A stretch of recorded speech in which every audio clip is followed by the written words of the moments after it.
نو سکی د خاوند د ښځې سره اختلاف په کمره کې ناستی، خپله کمره ده، خپله کوټه ده، خپلې کمره کې ناستی، د ښځې د خاوند سره اختلاف راغی، پس خبره باندې وران شو.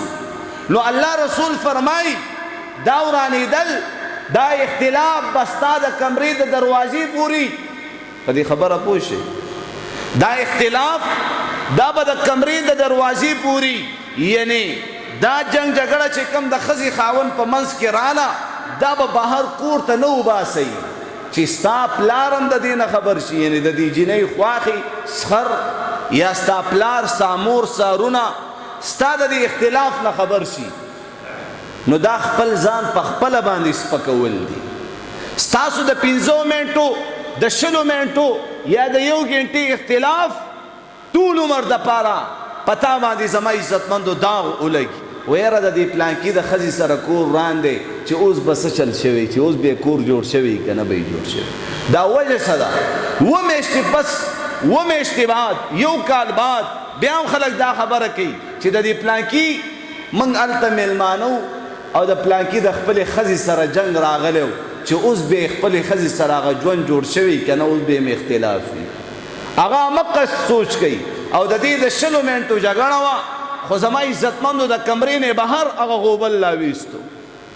نو الله رسول فرمایي دا اختلاف، دا جنگ جګړه، دا په یو بل باندې اعتراض، دا به په کمره کې چې ستا بچیم د دې اختلاف نه خبر، ستا مور او پلار د دې جګړې نه خبر، ستا رونه د دې جګړې نه خبر نشي. نو نن خاوند ښځه راګیره کړي د بچي په مخامخ یې وایي، د بچی په مخامخ د خپلې ښځې ته د خور او مور کنځلې کوي، دا جایز دي؟ دا بالکل جایز نه دي. نو دا د خپل زوی مخامخ، د خپل پلار، د خپلې مور مخامخ، د خپل رونو مخامخ دا ښځه بې عزته کوي، دا ښځه رسوا کوي، شرمنده کوي خلکو ته. نو دا خو ستا ښځه ده، ستا ښځه ستا د لاسه عزتمنده کېږي او ستا د لاسه بې عزته کېږي. او دا ښځه ګورې دا ستا نه جدا نه ده، ستا عزت ستا د ښځې عزت دی، ستا د ښځې عزت ستا عزت دی. د ښځې او د خاوند مثال د یو وجود دی.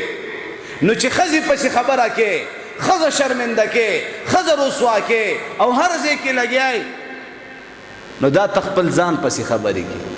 سبا به ستا د دې ښځې څوک قدر عزت به نه کوي او بیا به ته خفه کېږي چې زما د دې ښځې ولې عزت نه کوئ. نو دا به ستا د وجې د خلکو ستا د دې ښځې نړه تور شوی وي، دا به ستا د وجې د خلکو، ستا د مور او پلار، ستا د رونو خویندو چې وګوره دا ښځه دا زما د ورور سره جنګ جګړې کوي. پلار به څه وایي؟ وګوره دا ښځه چې کله نه راواده شوې ده زما د زوی سره جنګ جګړې کوي. نو هر هغه جنگ جګړې نه هغې خبرېږي. نو زما محترمو اصول دا دي، زنانو ته دا خبره کوم چې د الله د رضا دپاره د خپلو خاوندانو سره جنگ جګړې مه کوئ. خاوند د بهر نه ستړی ستومانه راغی، بیګارونه اعتراضونه او زما عزتمندو ګیلې شکوې ترې نه مه کوه، هېڅ پته نه لګي. خاوند غریب ببار څومره تکلیفونه تیر کړي وي، ګرانې ګرانې نه دي، چا سره به یې جګړه کړې وي، ابه خفه به وي، غمجن به وي، او دلته په کور کې ورته زنانه خپله ژبه راښکاره کړي.